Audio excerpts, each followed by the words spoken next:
Daily. Taste the Daily.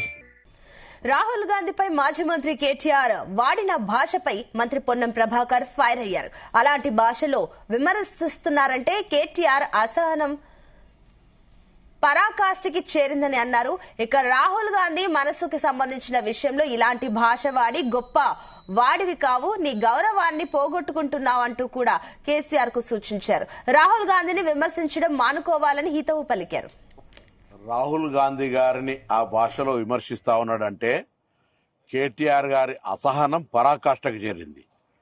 అసహనములో నీ ఓపికను కోల్పోయి నీ ఓటముల పరంపర కొనసాగే సందర్భంలో రాహుల్ గాంధీ గారిని విమర్శించడం ద్వారా పెద్దోడు అవుతున్నాం అనుకుంటున్నాం.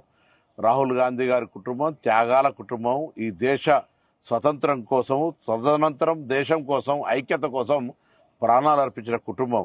రాహుల్ గాంధీ గారి మనసుకు సంబంధించిన విషయంలో ఇటువంటి భాష వాడి గొప్పవాడు కావు, నీ యొక్క గౌరవాన్ని పోగొట్టుకుంటున్నావు కేటీఆర్ గారు. రాహుల్ గాంధీ గారిని ఈ విధంగా విమర్శించడం మానుకో. రాజకీయాల్లో విమర్శలు, ప్రతి విమర్శలు ఉంటాయి, కానీ ఈ విధంగా భాషను ఉపయోగించుకొని మీ యొక్క అసహనాన్ని, మీకుండబడేటువంటి ఫ్రస్ట్రేషన్ను చూపించే ప్రయత్నం చేస్తారు. ఇది మంచిది కాదు. జాగ్రత్త.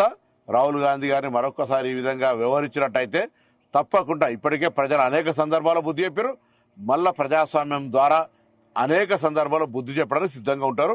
మంచిది కాదు కేటీఆర్ గారిని హెచ్చరిక చేస్తా ఉన్నాం. రాహుల్ గాంధీ గారిని ఆ భాషలో విమర్శిస్తా ఉన్నాడంటే